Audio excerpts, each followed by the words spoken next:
Aquí tienes la traducción al español del guión completo, manteniendo el tono narrativo, el ritmo y la intensidad emocional original. Las brisas en este terreno desolado no eran simples corrientes, parecían una mano áspera que arrastraba arena sobre el paisaje como si intentara borrar toda señal de vida. Clara Hawthorne siguió adelante de todos modos, cada paso laborioso sucediendo al anterior, porque detenerse significaba el fin. Su boca estaba agrietada, su garganta ardía. El astro sobre su cabeza parecía un disco pálido y fijo, mientras que la tierra bajo sus pies se veía resquebrajada como cerámica antigua. En su mano dominante llevaba una sartén robusta de metal oscuro. Tiraba de su brazo como un ancla pesada. En la otra mano apretaba contra su pecho una modesta bolsa de piel de animal, como si contuviera su propia esencia. La sartén era para sobrevivir. La bolsa era para vivir. El hambre ya no era un dolor agudo. Se había convertido en un vacío helado que nunca desaparecía. Volvía sus pensamientos lentos y espesos. Convertía el horizonte en una mentira a la que Clara se negaba a rendirse. Mientras tuviera la sartén y la bolsa, aún tenía una razón para seguir avanzando. Al caer la tarde, tropezó con un lugar llamado Salvación. El nombre colgaba de un letrero roto que se balanceaba en una sola bisagra oxidada, gimiendo con cada ráfaga de viento. El pueblo parecía muerto. Los edificios se inclinaban torcidos, con ventanas vacías como rostros sin ojos. Una taberna, una tienda, una herrería. Todos huecos, todos silenciosos. El camino era una amplia extensión de polvo sin huellas recientes que prometieran la cercanía de alguien. Clara no había llegado buscando gente. Buscaba agua. En el centro del lugar se alzaba un cadalso de madera como un dedo oscuro apuntando al cielo. Junto a él estaba el pozo del pueblo. La cuerda estaba deshilachada y el cubo había desaparecido. Clara ató su propia cuerda a un pequeño recipiente de lata y lo bajó. Al subirlo, solo consiguió unos centímetros de agua turbia. Sabía a metal y tierra vieja. La bebió de todos modos, porque era vida. Luego recogió trozos de madera seca de un porche derrumbado. Se rompían en sus manos como huesos frágiles.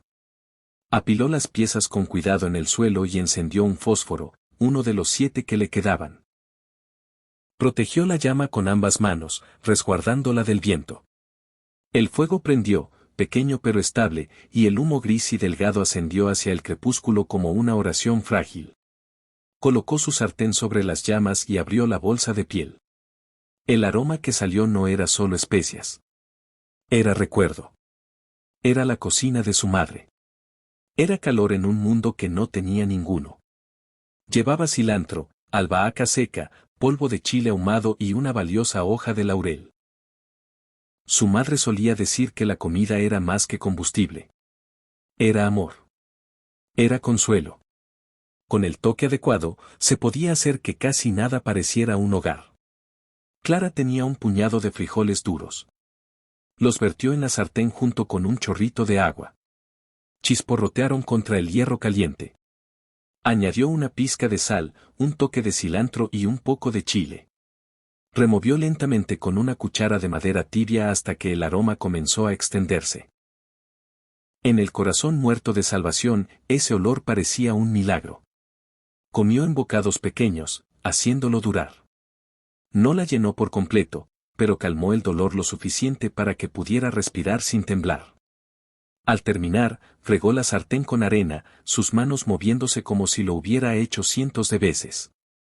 Fue entonces cuando una sombra cubrió su fuego. Clara levantó la vista rápidamente, sus dedos apretaron el mango de la sartén, lista para golpear. Un anciano estaba allí, sombrero calado, rostro surcado profundamente como la tierra misma. Su ropa estaba polvorienta. Sus manos abiertas, vacías. No se apresuró. Solo se quedó y respiró el aire. Tras un largo momento, habló. Ese es un olor que no he sentido en este lugar en 20 años. Clara guardó silencio. Aquí fuera, la confianza podía matar. El anciano dio un paso lento hacia ella, cuidadoso, como si supiera que el miedo vivía en sus huesos. Eso no son solo frijoles, dijo. Eso es una cocina. Hay una diferencia. Sus ojos bajaron a la bolsa, luego volvieron a su rostro. Eran ojos cansados, pero claros, no borrachos, no crueles, solo desgastados. Me llamo Raúl Mendoza, dijo. Estoy de paso. Pensé descansar donde los fantasmas están demasiado cansados para gritar. Señaló su sartén. Puedo pagar si te queda una cucharada. Un trozo de carne seca. Clara lo miró. Vio tristeza en su rostro, pero también decencia. Lentamente, raspó los últimos frijoles en su plato de lata y se lo ofreció. Quédate tu carne seca, dijo con voz ronca por el desuso. La comida está hecha para compartir. Raúl aceptó el plato con un leve asentimiento. Comió despacio, como si cada bocado importara. Al terminar, miró el plato vacío como si fuera algo sagrado. Mi esposa hacía frijoles así, murmuró suavemente. Hacía que un hombre sintiera que tenía un hogar, aunque solo fuera un fuego en el polvo. Hace 10 años que se fue. Levantó la vista hacia Clara otra vez, y esta vez la miró como a una persona, no como a una extraña. Una mujer que cocina así no pertenece a un lugar como este. Dijo, aquí es donde terminan las cosas. Tú eres más como comienzos. Clara soltó una risa breve y amarga. Los comienzos quedaron atrás para mí, respondió. Solo busco un final que sea cálido. Raúl negó con la cabeza. El mundo es duro. Sí, dijo. Pero una habilidad como la tuya es real. Importa. Y conozco un lugar que podría verlo. La mano de Clara se apretó sobre la bolsa. El viento empujó las brasas moribundas.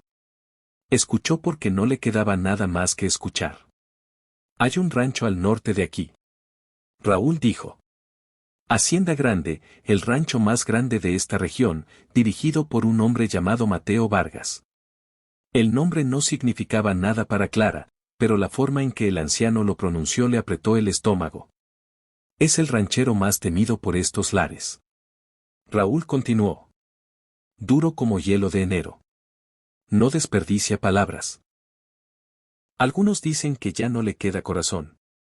Pero es justo y entiende el valor. Tiene hombres que alimentar. Hombres cansados de galletas secas y carne salada. Se inclinó más cerca, bajando la voz como si le entregara algo frágil. Un hombre como ese podría rechazarte sin mirarte, dijo. Pero hay una cosa que no puede ignorar, lo que una comida de verdad le hace a un hombre. Clara miró la plaza vacía, el cadalso, los edificios huecos, el silencio que parecía una tumba. Esto sería un final si se quedaba. Bajó la vista a su sartén, luego a su bolsa. Era todo lo que tenía.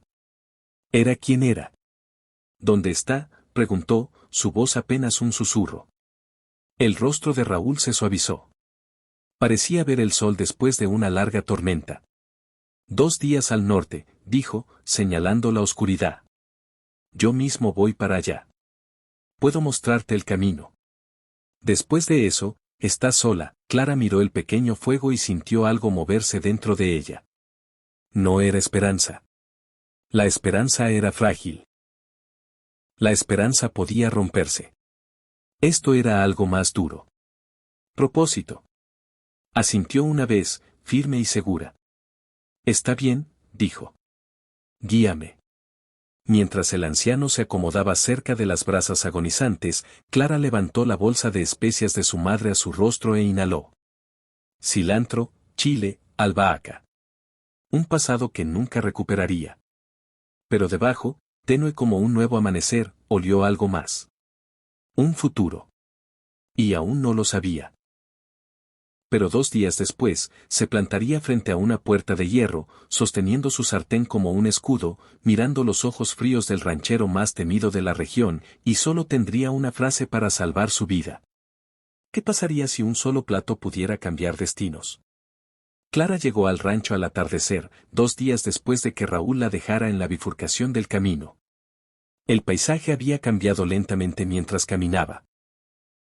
El desierto salvaje dio paso a cercas y líneas rectas, como si alguien hubiera puesto una regla sobre la tierra y la hubiera reclamado.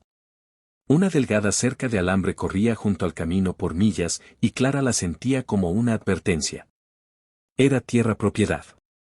No era lugar para personas perdidas. Entonces vio el rancho.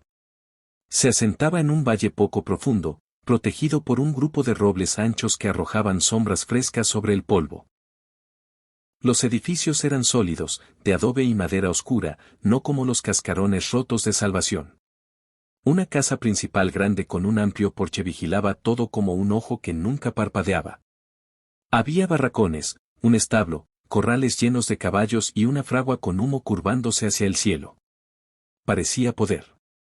Clara se detuvo en la puerta. Era de hierro negro pesado con puntas afiladas arriba.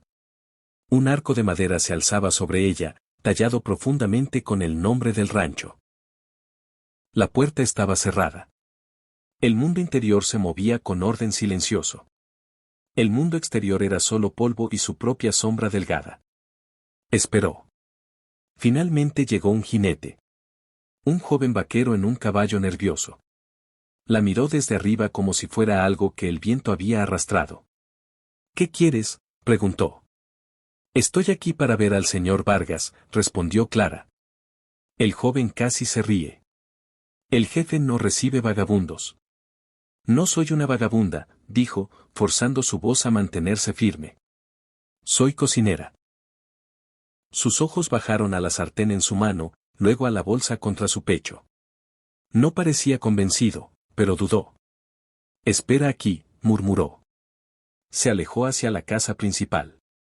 Clara se quedó bajo el sol ardiente mientras el tiempo se arrastraba como una cadena. Sintió ojos sobre ella desde los barracones y el establo. Los hombres la observaban desde la sombra. No se movió. No sacudió la puerta. Solo esperó porque era su último camino. Entonces la puerta de la casa principal se abrió. Un hombre salió al porche y avanzó. El rancho se quedó en silencio como si supiera quién era. El trabajo se detuvo. Las voces callaron. Hasta los caballos parecieron calmarse. Avanzó con control lento, como un hombre que nunca se apresura porque nunca lo necesita. Este era Mateo Vargas. Alto, de hombros anchos, vestido sencillo, sin cinturón de pistola ostentoso ni plata brillante. Su autoridad no colgaba de su cadera. Vivía en él. Su rostro estaba curtido, pero no desgastado. Era duro, como piedra que no se podía moldear. Su cabello oscuro estaba entreverado de gris, y sus ojos eran fríos y agudos, del color de un cielo de tormenta. Se detuvo a pocos pasos de la puerta y miró a Clara como si fuera una herramienta que alguien había dejado en el suelo. Su mirada recorrió sus botas gastadas, su vestido roto, la suciedad en su rostro, la sartén, la bolsa. No era una mirada grosera. Era un inventario. Habló en voz baja, plana y definitiva. Aquí no damos nada gratis.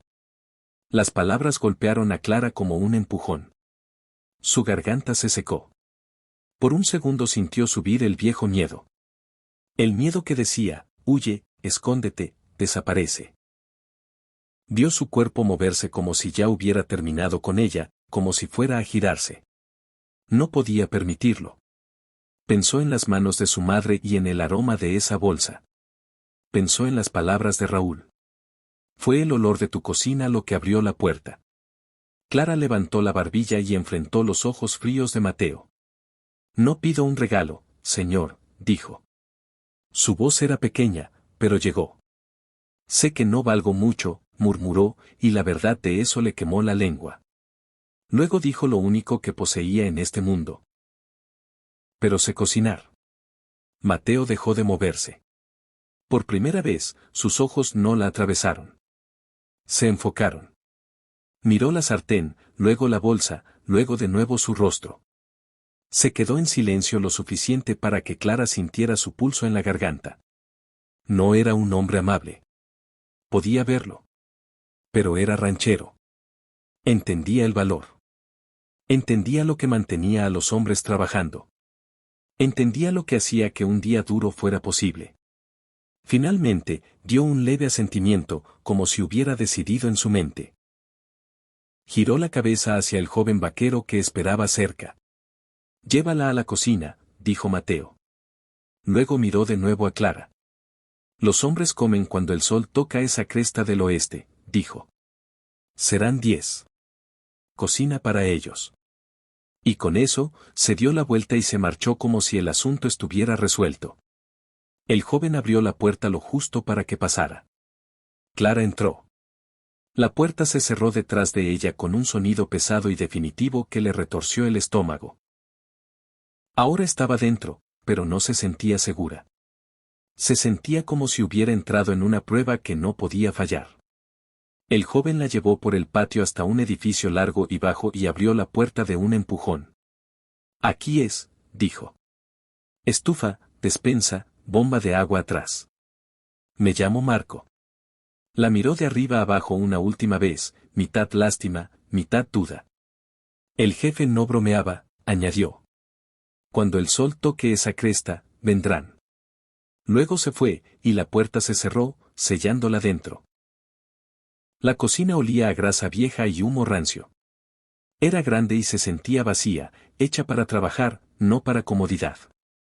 Una enorme estufa de hierro ocupaba una pared como un animal muerto.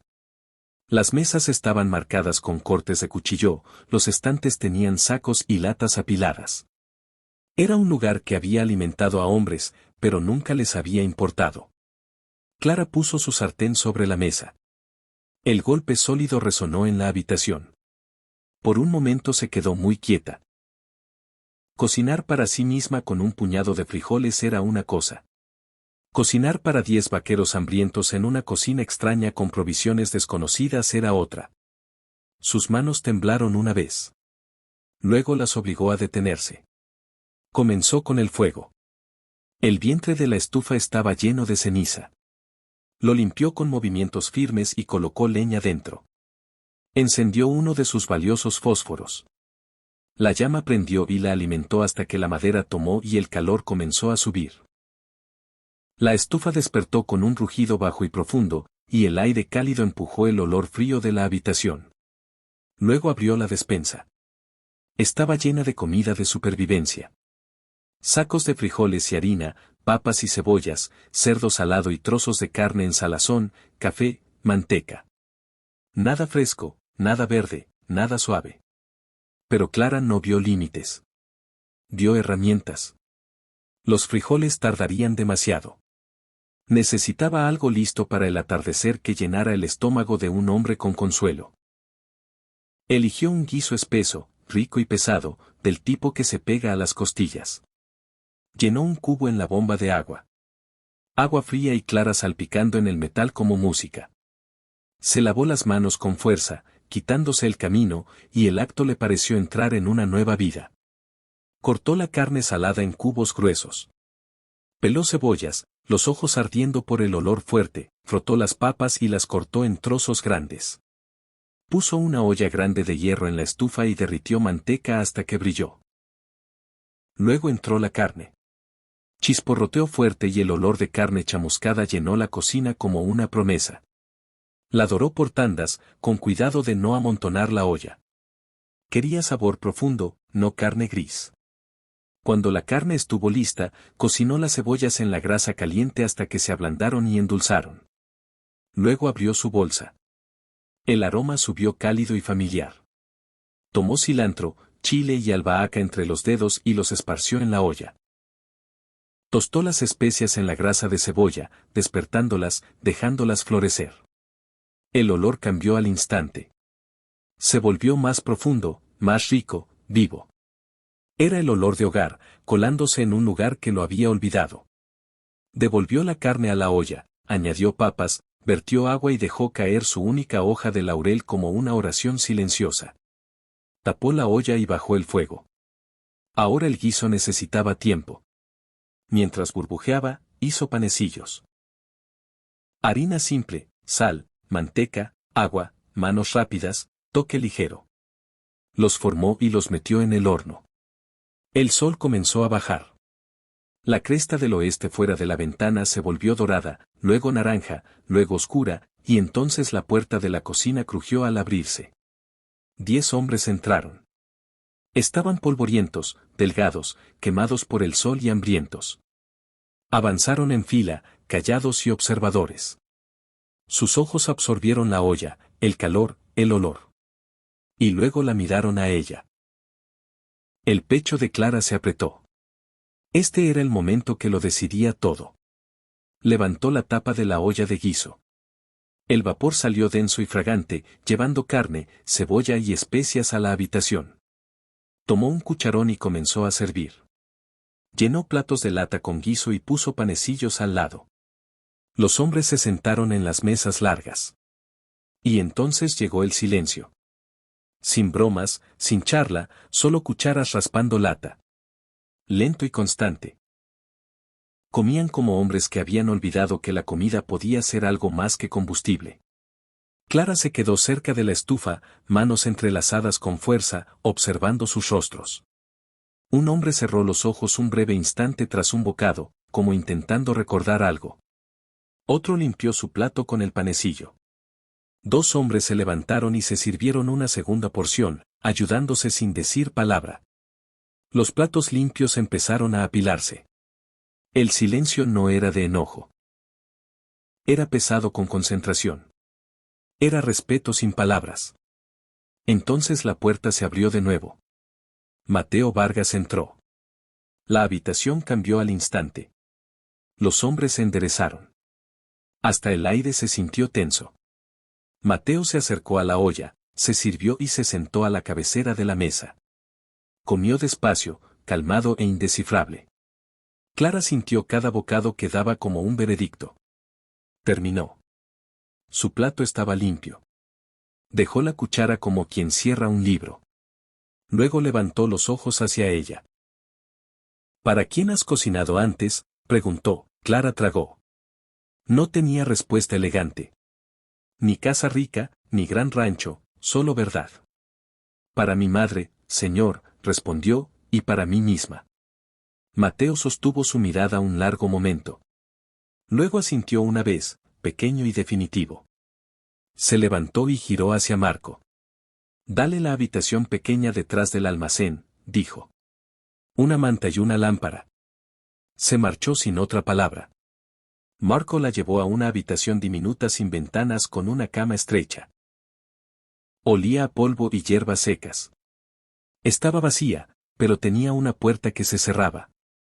Cuando Clara encendió la lámpara, el pequeño espacio se llenó de luz suave y cálida.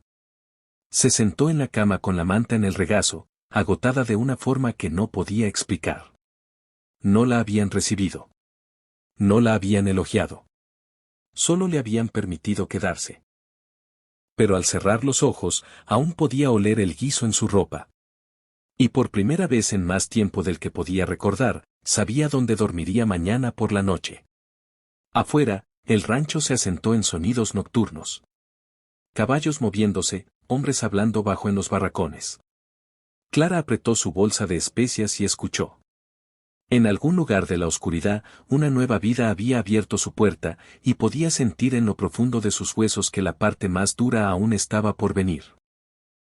Los días en Hacienda Grande cayeron en un ritmo severo. Clara se levantaba antes del amanecer y devolvía la gran estufa de hierro a la vida. Horneaba, hervía, removía y limpiaba hasta que le dolían los brazos. Al amanecer, al mediodía y al atardecer, los hombres entraban en fila, comían en silencio y volvían a caballos, ganado y polvo. No la insultaban. No la alababan.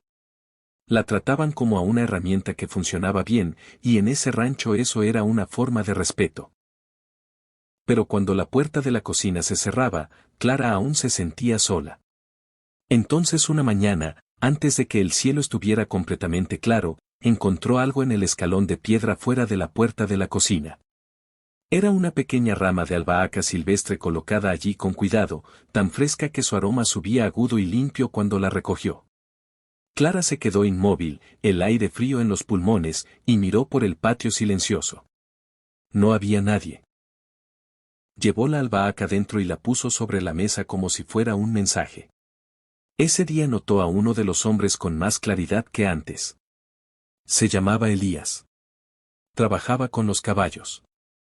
Se movía con una gentileza callada, como si pudiera calmar a un animal asustado solo con su presencia.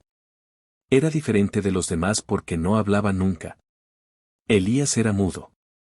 Su silencio lo convertía en un extraño. Y Clara sintió esa verdad como un moretón familiar. Esa noche, machacó la albahaca silvestre entre los dedos y la frotó en la carne salada antes de cocinarla. El olor cambió toda la habitación. Cuando los hombres comieron, nadie dijo palabra, pero Clara vio a Elías tomar su primer bocado.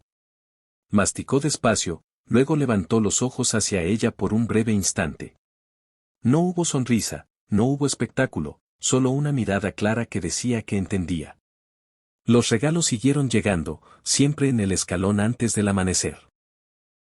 Cebollas silvestres, un puñado de hongos, piñones. Clara los usaba con cuidado, convirtiendo comida simple en algo que se sentía vivo.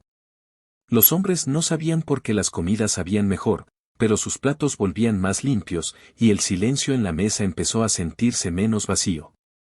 Una tarde, Clara vio a Elías junto al abrevadero, su mano izquierda envuelta en un trapo ensangrentado. Señaló hacia él. Él dudó, luego lo desenvolvió para mostrar un corte profundo en la palma. Clara trajo agua caliente, sal y tela limpia. Limpió la herida y la vendó con una tira de tela arrancada de un saco de harina. Elías se estremeció por el ardor, pero no se apartó. Cuando terminó, le dio un leve gesto de gracias, y el vínculo entre ellos se asentó sin una sola palabra. La paz duró un tiempo, y luego se rompió. Un carro entró al patio un martes por la mañana. Llevaba a una mujer vestida de negro de cuello a pies. Su cabello gris estaba recogido apretado. Su rostro parecía tallado en madera seca.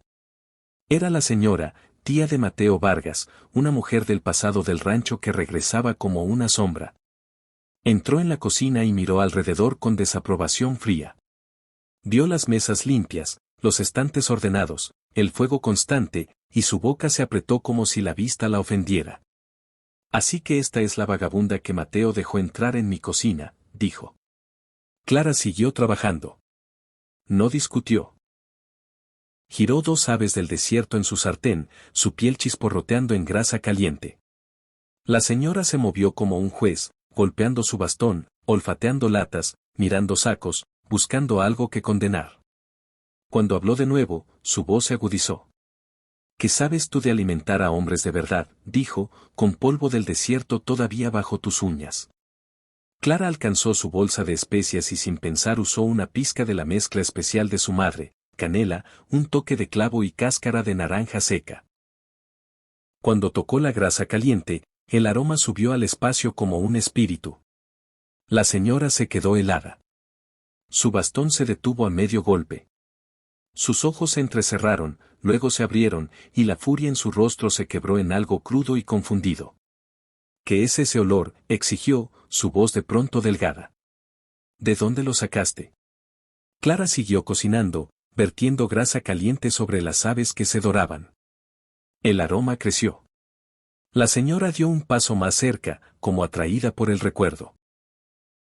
Esa es mi receta, susurró, y las palabras temblaron. Nadie ha cocinado eso en esta cocina en 15 años. Su rostro se torció y el dolor bajo su amargura surgió como una herida que se reabre. Luego volvió a la furia porque la furia era más fácil que el dolor. No tienes derecho, dijo, levantando el bastón. Vienes de la nada y te atreves a cocinar mis recuerdos. En ese momento, Elías apareció en la puerta con leña en los brazos. Se detuvo, sorprendido, los ojos moviéndose entre la anciana y Clara. Clara finalmente se giró de la estufa. No vio un monstruo en la señora. Vio a una mujer ahogándose en antigua pena. No intento robar nada, señora, dijo Clara suavemente. Solo intento recordarles a las personas que sabe el calor. Las palabras cayeron como un golpe silencioso. El bastón de la señora bajó, su boca se abrió, pero no salió respuesta. Un sollozo seco escapó de su garganta. Se dio la vuelta y huyó, empujando a Elías como si el aroma mismo la persiguiera. Después de eso, la señora se mantuvo lejos de la cocina. El rancho volvió a su ritmo, pero algo había cambiado. Clara entendió que no solo alimentaba a hombres hambrientos, alimentaba fantasmas. Alimentaba pena. Alimentaba lugares dentro de las personas que se habían enfriado. Semanas después, llegó un comerciante ambulante con una mula de carga y ojos cansados. Habló con Mateo en el porche, luego hizo una pregunta que hizo saltar el corazón de Clara. Me dijeron que hay una nueva cocinera aquí, dijo el comerciante. Una joven, Clara Hawthorne. Cuando encontró a Clara, le tendió un pequeño paquete envuelto en tela engrasada. Un anciano llamado Raúl Mendoza me dio esto, dijo. Dijo, si alguna vez encuentro a una chica que pueda hacer magia con una bolsa de especias, dáselo. Las manos de Clara temblaron al desenvolverlo. Dentro había una hoja de papel doblada, manchada y gastada, pero la escritura le detuvo la respiración. Era la letra de su madre. En la parte superior, en letras curvadas, dos palabras que hicieron que las lágrimas borraran su vista. Tamales de Navidad. No era solo una receta. Era la voz de su madre. Era amor presionado en tinta. Clara apretó el papel contra su pecho y se sentó de golpe, como si sus rodillas olvidaran cómo sostenerla. Leyó cada línea como una oración. A la mañana siguiente comenzó el trabajo. Los tamales no eran comida rápida. Eran comida de celebración. Eran el tipo de comida que pedía paciencia y cuidado. Remojó las hojas de maíz en un barril. Eligió el mejor corte de cerdo y lo hirvió con chiles, ajo, cebolla y especias. Luego añadió canela, y la cocina se llenó de un aroma que el rancho nunca había conocido. Los hombres rondaban cerca de la puerta, fingiendo tener una razón para estar allí. Sus rostros estaban cansados, curiosos. Clara no habló mucho. Sus manos siguieron ocupadas. Amasó la masa hasta que quedó ligera. Deshebró el cerdo. Untó, rellenó y dobló cada hoja como si envolviera un secreto. Cuando los tamales se cocían al vapor, el aire se volvió espeso con consuelo. Esa noche sirvió 2 tamales a cada hombre. Al principio no supieron qué hacer. Clara les dijo suavemente que los desenvolvieran. Manos ásperas pelaron las hojas. El vapor subió. El primer bocado cambió la habitación. El silencio cayó más profundo de lo que Clara había oído nunca en esa cocina. No era silencio vacío. Estaba lleno de sorpresa y algo cercano al asombro.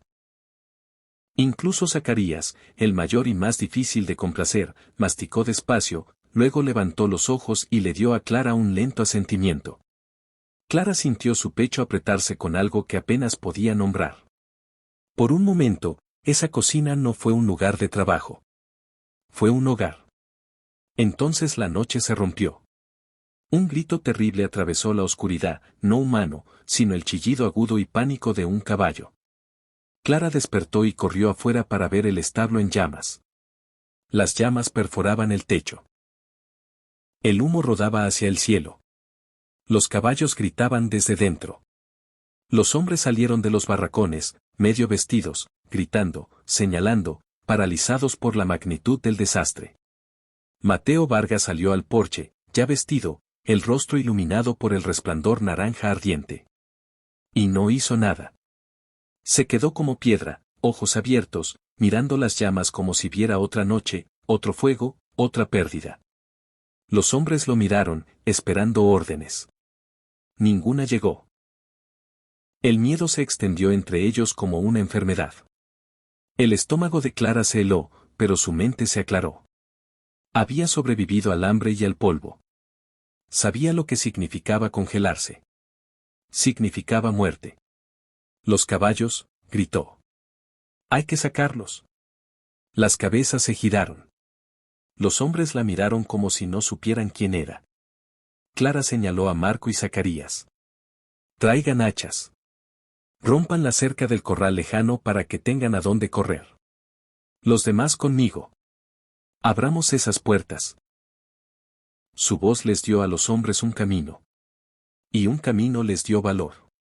Corrieron. Las puertas del establo ardían calientes, pero los hombres empujaron con los hombros hasta que la barra se rompió y las puertas se abrieron de golpe.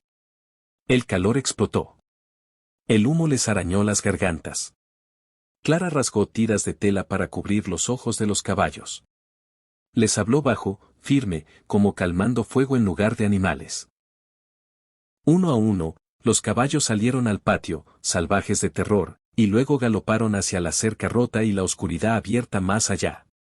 Elías trabajaba dentro del humo con concentración sombría, intentando liberar el valioso semental negro de Mateo. El caballo luchaba y gritaba. Entonces el techo crujió. Una viga ardiente se soltó y cayó. Clara la vio demasiado tarde. La viga golpeó cerca de Elías y un pedazo grande y ardiente le cayó en la pierna. Elías cayó fuerte. Rostro torcido de dolor, pierna doblada mal. El semental finalmente se liberó y huyó. Todo el cuerpo de Clara gritó por correr hacia Elías, pero se obligó a seguir dando órdenes porque si paraba, los hombres pararían. «Sáquenlo», gritó. Lo arrastraron justo cuando más del techo colapsaba en un rugido de fuego. Clara volvió al patio, formó una cadena de cubos y luchó para que las chispas no tomaran los barracones.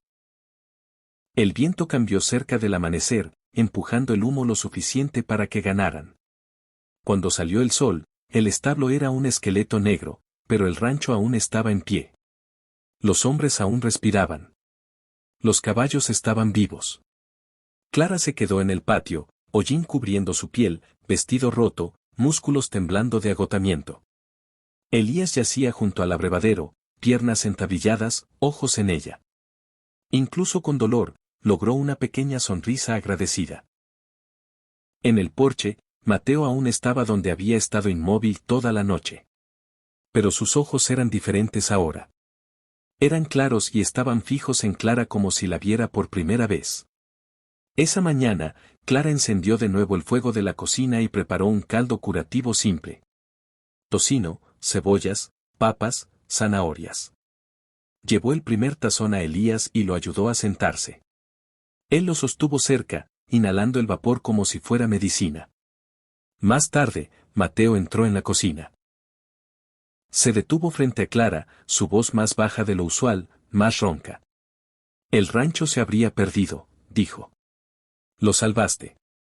Luego, como si le doliera hacerlo, dijo dos palabras calladas que cambiaron el aire de la habitación. Gracias. Después de eso, la señora vino a la cocina, no enfadada, solo cansada. Olió el caldo y miró dentro de la olla como si mirara un pasado que no podía cambiar. Cuando la vieja casa del rancho se quemó, dijo, mi madre hizo este mismo caldo para los sobrevivientes. Miró a Clara y habló de una forma extraña y honesta. Cocinas como si alimentaras fantasmas. La voz de Clara se mantuvo suave. A veces los fantasmas son los que más hambre tienen. La señora dio un gesto rígido, no una disculpa, pero algo cercano al respeto, y se fue. El rancho se reconstruyó tabla por tabla. Los hombres ahora hablaban con Clara. Palabras pequeñas, gracias simples. Elías sanaba lentamente, pasando horas en un banco cerca de la cocina, y un día volvió con una lata que contenía una planta de chile viva. Se la ofreció con esperanza callada en los ojos. Clara se arrodilló junto a la pared sur de la cocina y cavó en la tierra dura. Plantó el chile, luego presionó sus propias semillas guardadas en la tierra húmeda alrededor. Hierbas, 3 semillas de chile del pasado de su madre, raíces del presente de Elías, un futuro creciendo en la misma tierra.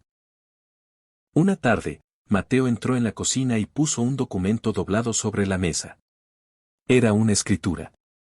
Te da título a esta cocina y la tierra en la que está, dijo. La mitad del negocio de abastecimiento es legalmente tuyo. Clara miró el papel como si pudiera desaparecer. ¿Por qué?, susurró.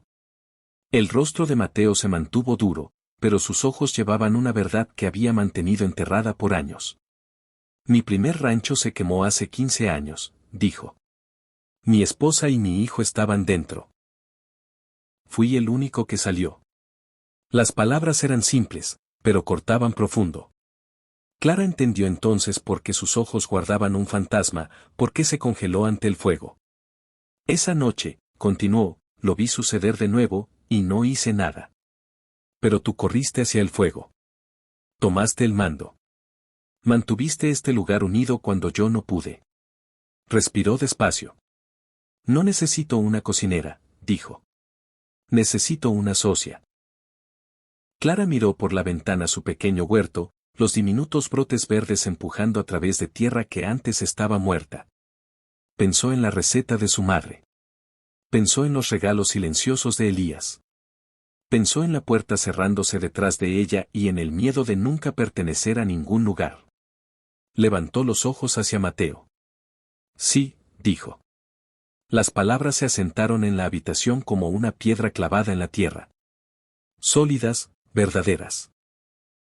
A la mañana siguiente, Elías colgó un letrero tallado sobre la puerta de la cocina. Las letras eran profundas y orgullosas, y sobre ellas había tallado una sola llama. La llama de la esperanza. Clara tocó la madera, y por primera vez en años, sonrió sin forzarlo, porque había cruzado el desierto con nada más que una sartén y una bolsa de especias. Y ahora, en esta tierra dura de polvo y fuego, tenía un nombre en una puerta, raíces en el suelo y un lugar que finalmente se sentía como hogar. La comida no es solo sustento, es el puente hacia corazones olvidados. Ante las llamas, la verdadera fuerza surge de las cenizas.